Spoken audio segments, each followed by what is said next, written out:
Bonjour et bienvenue pour le jet d'après-conférence de l'E3 2019. Ça y est, ça a commencé sur les chapeaux de roue avec la conférence EA. Une conférence inintéressante, inutile, trop longue pour ce que c'était et grosse déception. Là, franchement, pour moi, c'est une des pires conférences d'IA qui, ok, n'ont jamais proposé des conférences de fou, bien entendu, parce qu'on sait ce qu'on va y trouver, mais on sait que EA a du pognon. On sait qu'ils ont des développeurs de talent chez eux. On sait qu'ils ont tout pour cartonner. Pourquoi ils nous proposent pas un nouveau AAA, un nouveau truc, 2-3 projets comme ça, même s'ils sont pas fignolés, même si c'est juste un petit trailer de quelques secondes, une image, mais qui nous dit EA, ils sont là, ils sont présents. Sauf qu'en fait, là, cette conférence, c'est juste pour nous montrer du rien. À part forcément le fameux Star Wars en début de conférence, mais 15 minutes de gameplay, plus on va dire 5-10 minutes pour en parler, ça en fait pas une conférence. En fait, tu peux faire ça sur YouTube, dans vos studios, vous en parlez, vous montrez une image, et fin de l'histoire, quoi. Faites comme Nintendo, en gros. Ça vole pas haut, mais au moins ça fait le café, et tu te dis que, bah, pour ce qu'on nous présente, ça marche. Alors que là, ils se sont déplacés, il y avait plein de stands, enfin, je présume qu'ils ont payé un sacré paquet de thunes pour avoir tout le terrain, enfin un grand terrain pour eux, pour pouvoir mettre leurs dispositifs, Apex Legends, etc., pour montrer du gameplay de leurs différents jeux. Mais tout ça pour rien, quoi. Et ça, c'est vraiment d'autant plus frustrant. Alors, oui, il y en a qui vont dire, mais Guide, pourquoi tu ne parles pas d'abord de Stadia, Google? Parce que ce n'est pas l'E3. Hein. Donc c'est pour ça que je n'en parle pas et ça n'a pas intérêt. C'est EA qui a vraiment ouvert, si on peut dire, l'E3. Après, ce soir, ça sera Microsoft, mais là, on commence d'abord avec eux. Alors je vais aller très vite, je ne vais pas commencer avec Star Wars parce que je vais le garder pour la fin. On va parler très rapidement du deuxième jeu qui a été présenté, donc c'était Apex Legends, pour nous dire la saison 2. Voilà, alors Apex Legends marche toujours, ça cartonne, ça fait son petit bout de chemin, tant mieux parce que c'est un jeu que j'apprécie pas mal, même si j'y joue pas tant que ça, mais c'est un jeu qui vraiment mérite du succès parce que c'est fignolé et tout. Donc on nous dit qu'il y a de nouvelles armes, enfin il y a une nouvelle arme pardon, qui permet d'ouvrir les portes en tirant dessus. Ça c'est plutôt cool, un gameplay assez intéressant. De nouveaux skins, que ce soit pour les personnages ou pour les armes, et franchement ça c'est super cool parce qu'il y a du très très beau travail. Il y aura des skins un petit peu légendaires pour ceux qui achètent le Battle Pass. Ça c'est normal, mais encore une fois, vu la qualité, ça peut le faire pour tous ceux qui adorent ce jeu et qui jouent énormément. On a vu qu'il y a de nouveaux défis, de nouveaux challenges, ça c'est classe. Donc vraiment il y a de quoi faire en tout cas pour cette saison 2. Il n'y a pas de nouvelle map. Pour moi ça c'est la grosse déception. En tout cas j'en ai pas entendu parler. Ou peut-être que c'est en préparation mais là ils n'avaient pas encore d'image. Pourquoi pas. Mais pour moi, il était temps que Apex Legends se dote d'une nouvelle map ou de deux. Parce que même si la première fait vraiment le taf au niveau visuel, parce qu'il y a pas mal d'environnements différents sur la même map, ils auraient dû proposer une nouvelle parce qu'au bout d'un moment, on va vite se lasser, surtout depuis le temps. Mais bon, en tout cas, voilà. Ça c'est fait. Derrière, on nous a parlé forcément d'un nouveau héros, donc Watson, une nouvelle demoiselle qui intègre les rangs des héros légendaires, si on peut dire, qui a été intégrée par un petit scénario expliqué donc avec une voix off de son père, enfin du père de Watson, qui parlait et tout, avec une petite animation en dessin animé très sympathique. Et en fait là, c'est pour moi ce qu'il devrait faire pour chaque héros et essayer de peaufiner ça un peu plus parce qu'en fait ça donne une saveur supplémentaire aux différents protagonistes parce que pour tous ceux et celles qui ont joué pour la première fois à Apex Legends dès que le jeu était sorti, on voyait plein de héros et c'est tout. On savait pas ce qui c'était, ils avaient des noms mais on en avait rien à foutre, on était là juste pour leurs compétences et en fait on avait du mal à s'attacher à eux et en fait on les jouait juste parce que le héros avait une compétence qui nous intéressait en fait.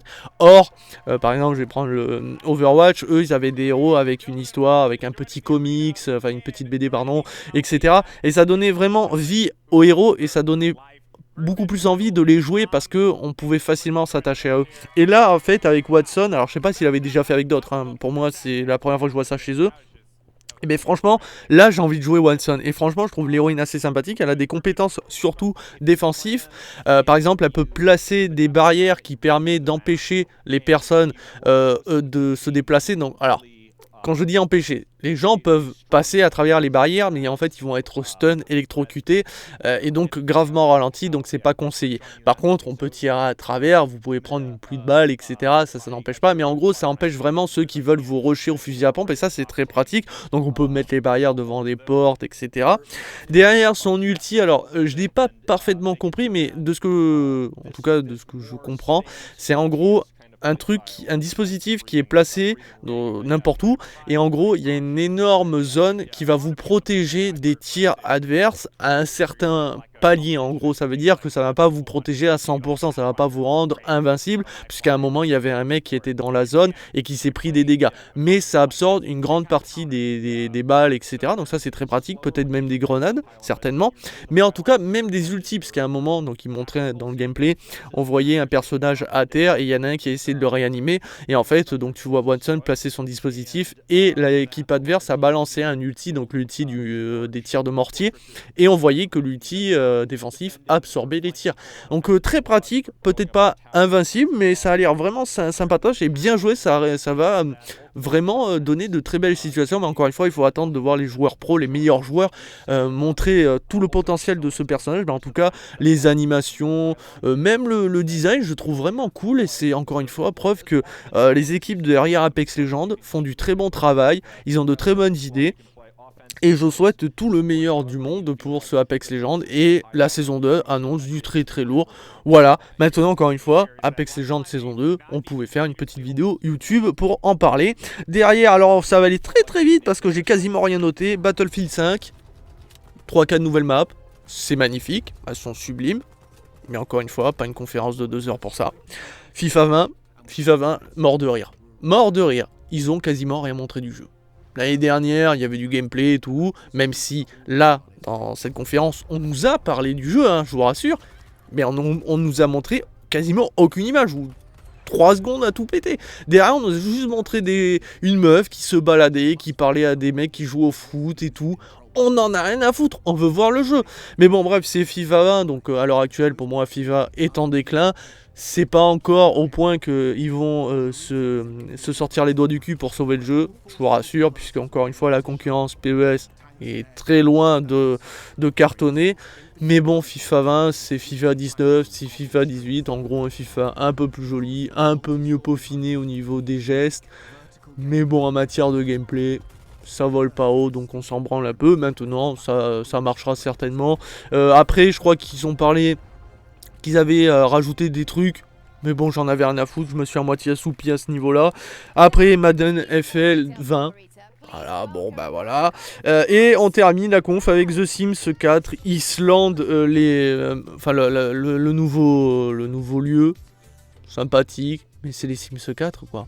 Les Sims 4, pour vous dire, il a été gratuit il y a quelques temps sur leur store, parce que bah ça s'est pas vendu. C'est les Sims.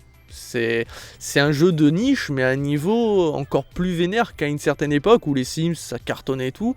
Maintenant, les gens, les Sims, ils ont un peu rien à foutre quoi. Et c'est pour ça que le jeu est devenu gratuit. Alors, pas avec les DLC, mais il était quand même gratuit. Donc, c'est quelque part, c'est un aveu d'échec.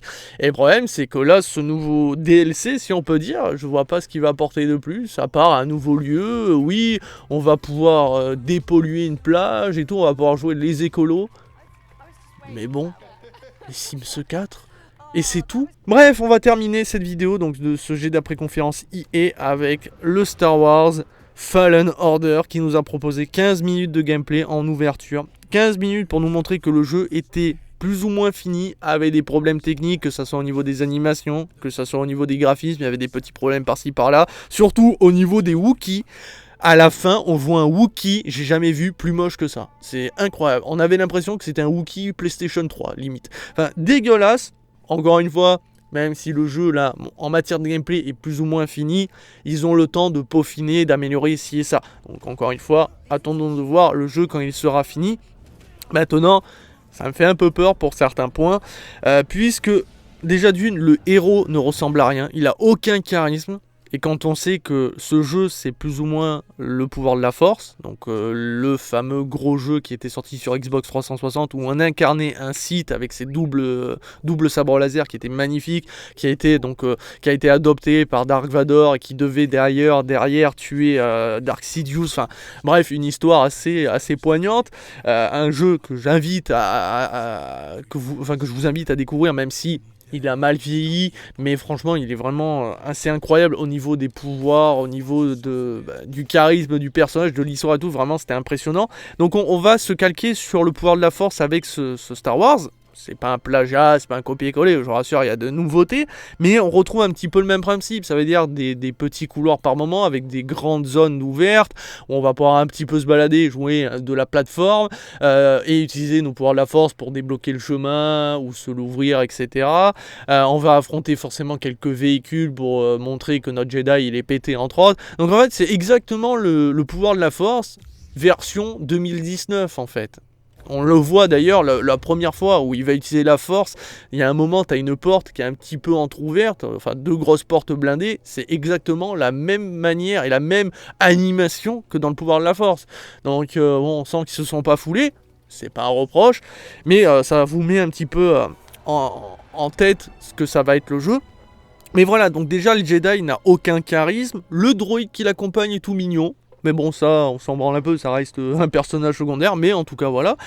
La planète qu'ils nous ont présentée, principalement, donc c'est forcément Kashyyyk, puisque Kashyyyk, c'est verdoyant et tout, donc c'est permet de flatter l'œil et donc de dire, vous voyez, notre jeu, il est beau. Et c'est vrai que le jeu est beau, hein. Il y a des effets de lumière, des blasters et tout. D'ailleurs, à noter qu'il n'y a pas d'ombre sur le sabre laser. Si vous regardez bien, à un moment, il y a de la lumière et tout, et tu vois le sabre laser sorti, et il n'y a pas d'ombre sur le sol. Les gars, j'espère que ça sera corrigé, parce que pour moi c'est un point négatif, hein. Il faut que tout soit parfaitement cohérent, et le sabre laser fait de l'ombre, hein. Je suis désolé, hein, ça reste... il est tangible, hein, le machin. Donc bon, après en tout cas les animations, quand tu vois le sabre tranché dans un Stormtrooper et que tu vois que ça brûle son armure et tout, c'est super beau. J'espère qu'il y aura des têtes décapitées, puisque... Maintenant, gros bémol, l'intelligence artificielle. Alors bien sûr, à prendre en compte que certainement que pour le gameplay, le mec qui était en train de jouer a joué en mode facile. C'était histoire de montrer le jeu. Mais quand même, là pour moi, on a le syndrome Ubisoft, ça veut dire les syndromes Assassin's Creed, où on voit les gens attendre leur tour pour se faire décapiter ou se faire buter. Et le problème, c'est que pour moi, là, les Stormtroopers, ils doivent avoir peur du Jedi. Et quand ils sont... plusieurs, ils doivent l'attaquer en même temps, ils doivent le pilonner de tir, même s'ils sont prêts à tirer sur leurs potes, mais il faut le déglinguer et ils savent que c'est dangereux pour nous forcer derrière nous à employer tout notre potentiel, tous nos pouvoirs pour esquiver tout. En plus, il y a de belles animations au niveau des esquives, même s'il y avait des trucs qui déconnaient, mais quand même, on sent qu'il y a du potentiel, donc on veut voir ça. Or là, on avait l'impression de voir des Stormtroopers qui étaient là, bon... Vas-y, à toi en premier. Oh, tu es mort. Allez, à mon tour, je vais aller me faire déglinguer. Et le pire, c'est qu'on a vu des Stormtroopers faire ça. Et là, quand tu commences à faire ça sur vos personnages, pour moi, c'est qu'il y a un problème. Et malheureusement, on voyait systématiquement des Stormtroopers faire ça. Allez, viens! Un Jedi, ok, c'est pour vous montrer, ouais, on est confiant, on n'a pas peur. Non, justement, il faut que vous montriez qu'ils ont peur et que justement ils se mettent à plusieurs. Alors le problème, c'est que c'est dommage parce que ben voilà, il y avait plein d'endroits assez confinés où tu avais 3-4 Stormtroopers et ça s'enchaînait comme ça. Et le pouvoir de la force avait ce défaut, c'était que c'était des petits couloirs où tu avais 1, 2, 3 Stormtroopers, donc tu les enchaînais, puis tu avançais, autre couloir, 3-4 Stormtroopers, tu les enchaînais. Donc il faut pas avoir ce syndrome là. Encore une fois, c'était un premier gameplay, à voir comment ça va s'améliorer, mais ça me rassure pas du tout au niveau de l'intelligence artificielle. Derrière, j'ai noté qu'il y avait un délire à la Sekiro. Encore une fois, c'est pas un copier-coller, un plagiat ou voilà ou quoi que ce soit, c'est pas ce que je suis en train de dire, mais ça vous donne une ordre d'idée, puisqu'en fait à un moment il y avait un espèce de mini-boss, un Stormtrooper avec un gros bâton et un gros bâton pour taper le vilain Jedi. Et en fait, il y avait une barre d'endurance et à un moment il a réussi à casser sa barre d'endurance et il a pu lui mettre un gros coup presque fatal qui lui a enlevé presque 80% de sa santé. Donc il y a un délire comme ça que je trouve assez sympathique. Au niveau des pouvoirs, on a vu que le Jedi était pété. Il a les pouvoirs de Kylo Ren. Donc en gros, il peut stopper un Stormtrooper. Ça veut dire que le mec, il peut pas bouger. Et même les tirs. Et derrière, attirer le Stormtrooper et le mettre sur le tir. Ok, le mec il est ultra pété. Derrière, il peut entendre les dernières paroles d'un Stormtrooper mort, peut-être il y a des années et des années. Ok, on en est là. Bref, un Jedi avec de gros pouvoirs, à voir ce que ça va donner, puisqu'il y a un arbre de compétences, on le sait, parce qu'on voyait qu'il débloquait des points, mais on nous l'a pas montré, histoire de pas gâcher la surprise. À voir. Franchement, j'ai pas une hype de fou. Même si j'ai vu par exemple un des protagonistes de Rogue One, entre autres, etc. Mais ce Star Wars, je l'attends énormément parce que ça fait très longtemps qu'on n'a pas eu de Star Wars en mode solo. À l'heure actuelle, c'est que du multijoueur. On sait qu'à chaque fois, systématiquement, dès qu'on nous dit ouais, il y a un Star Wars en préparation, on sait qu'il sera annulé plus tard. Et là, il n'est pas annulé. Il est en train d'être fignolé. On sait qu'il va sortir. Donc j'ai qu'une hâte, c'est qu'il sorte pour l'avoir en main, pour y jouer. Maintenant, je n'ai pas une hype au point de verser une larme, d'être kiki tout dur, comme j'ai pu l'être avec les Star Wars Battlefront, parce qu'ils étaient magnifiques et tout, ou comme j'ai pu l'être avec le pouvoir de la Force, qui était juste sublime, et qui me montrait que putain, je vais incarner un Jedi de fou. Là, je suis un peu plus mitigé, mais j'attends vraiment quand même de voir ce que ça va donner. Et pour moi, c'est le fer de lance de EA à ce moment-là. Mais encore une fois, on peut pas faire une conférence de 15 minutes, enfin presque de 20 minutes avec seulement Star Wars. Il aurait fallu derrière avoir un nouveau AAA qu'on n'en avait pas entendu parler, parce que ce Star Wars, on savait qu'il allait sortir. Il y avait déjà des images qui circulaient sur Internet, on pouvait voir déjà des images dans des bouquins et tout. On savait que le jeu était là et qu'il allait être présent. Donc il fallait que EA nous sorte un nouveau petit AAA ou un petit jeu comme ça en sneaky dont on n'avait pas entendu parler pour faire en sorte que cette conférence ait du sens. Et EA aurait dû faire une vidéo YouTube pour tout ça en réalité, et c'est dommage, même si peut-être que certains me diront oui, mais pour Star Wars on peut faire une conférence. Non, malheureusement, vu ce que ça a été, vu ce qu'on nous a montré, que ce soit au niveau des problèmes techniques, au niveau de la fluidité, au niveau de la nervosité des combats, tu ne peux pas faire une conférence avec ce Star Wars là. Malheureusement, il n'est pas assez qualitatif, il a de gros défauts, mais qui seront certainement réglés, encore une fois. À voir, peut-être avec plus de difficultés, si l'intelligence artificielle sera plus nerveuse, si les combats seront plus ardus.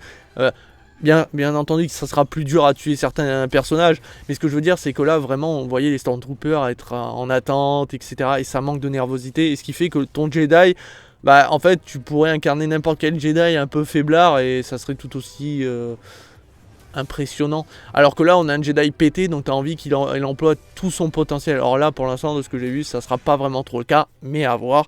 Donc, vraiment grosse déception de cette conférence. Je m'attendais pas à du très très lourd, mais je m'attendais pas à cette grosse merde.